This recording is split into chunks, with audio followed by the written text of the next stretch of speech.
Hello everyone and welcome back to another Star Wars figure review. Today we're taking a look at something quite a little bit different. This figure comes to us from the Disney Store line of Toybox figures, and it is the Mandalorian and the Child. Now, right off the bat, I completely appreciate the fact that this is it's a very specifically targeted line. It doesn't appeal to everybody. It's not for everyone. I use the term loosely, but serious collectors aren't going to be picking a lot of these figures up. They are definitely aimed at kids, very much like Hasbro's Galaxy of Adventures line in many ways. They are obviously stylized figures. They are based off of the Disney Infinity game and the figurines that you used to get with that. So, if you're looking for realistic interpretations of these characters that you know and love from the Star Wars galaxy, this is probably not the line to go for. But if you're looking for something that's quite unique, a little bit quirky, just something a little bit different, then why not? Dip your toes in, check it out, see what you think. Now, this is probably going to be it's the first, and it's probably going to be the only Disney toy box figure that I pick up and add to my collection. The main reason that I got this one was for my Mandalorian focus shelf, along with my Boba Fett display. I'm planning on putting together a little video on that shelf as well in the near future, so make sure you stay tuned. It was just a weird and wonderful collectible to add to that shelf. As an action figure, do I love this one? Not particularly. It is by no means as good as a Black Series or Vintage Collection figure, let that be known.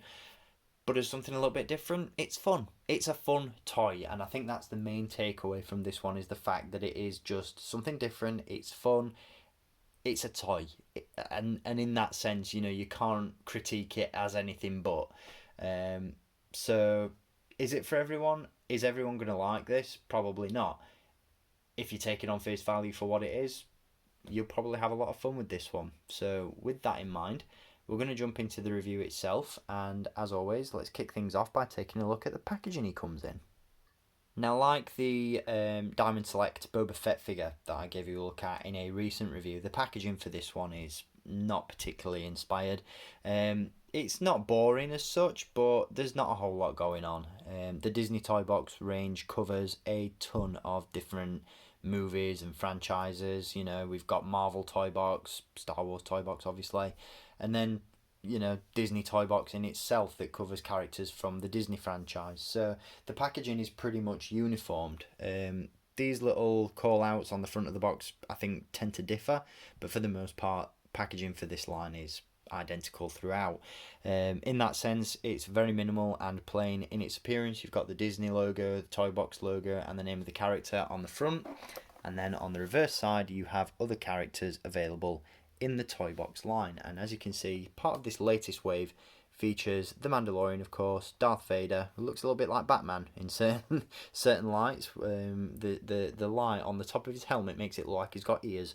So we've got Darth Batman there. The Imperial Stormtrooper as well, which, I might see that in person and think that it looks okay and pick it up, but, nothing spectacular. And then you've got just an image of Mando down the side. So, pretty standard stuff. You've got the price on the back. This figure retails for £10. Not a bad price, if I'm being honest. This figure's packed with articulation, comes with the child, and for a tenner, not a bad little purchase. So let's jump into it and take a look at the figure itself. Now we'll take a look at the child himself first up. This is obviously one of the only accessories that this figure comes with, and in my opinion, it's probably the weakest part of the figure. The sculpt of Grogu in the little pram there is decent. It's not a bad looking piece. Given the stylized interpretation of the character, it looks pretty good. Not a ton of detail going on, obviously, because it is stylized and simplified in its design. But you've got the blanket in there, the sculpted quilt. You've got Grogu sat at the front of the pram, and you've got the pram itself, which is, it's minimal in terms of its sculpt, but it does the job nicely. The one thing that does sort of not anger me as such, but just definitely a missed opportunity on Disney's part is the fact that this didn't come with a display stand.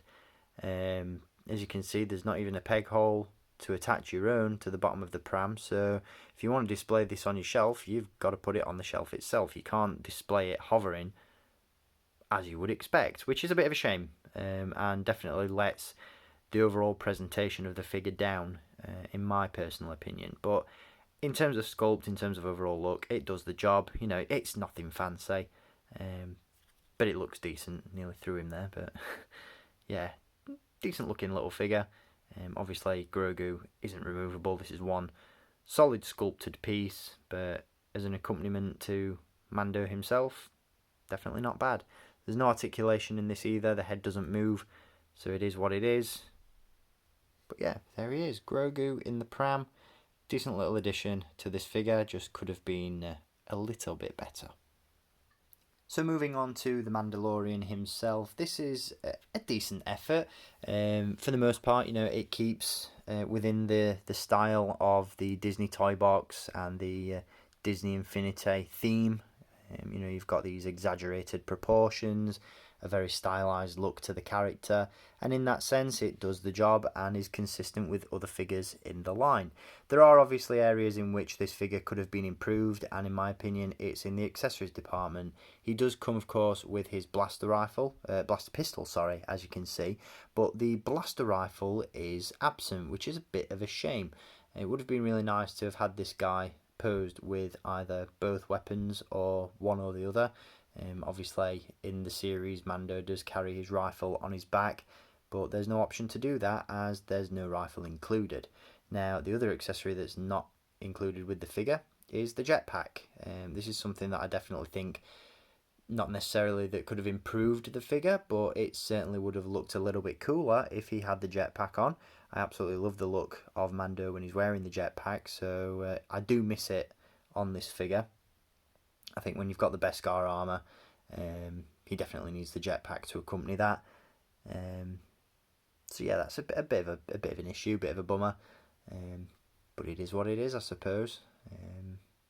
Don't really know why it was omitted from the figure, but it is what it is. The blaster pistol is, I'd say, nicely sculpted, but it's very simplistic once again in its design. There are some sculpted details on it, but it's nothing groundbreaking, you know, it's not ultra realistic. It's in keeping with the theme of the figure and the style, but pretty cool. And it does store away in the holster on Mando's belt. And the figure does hold it very well as well, but there's no trigger finger, so it just sort of holds onto the handle, which does create a bit of an awkward look, but at least it doesn't fall out of his hand. The helmet is non-removable, of course, and the figure is nicely sculpted within reason. Obviously, this is a very specific and very stylized design, but the sculpt is well done in that sense. Obviously, you've got all the details on his costume, the ammo barrels around the shin there, you've got the thigh armour, nice details on the belt and on the bandolier. Probably one of the better looking Beskar armour interpretations in action figure form, in my opinion. It's got this really nice sheen to it, really nice metallic look. There's some nice detail on his gauntlets, nice crisp paint apps as well. In terms of visuals, you can't really complain about this figure. I think it looks pretty decent.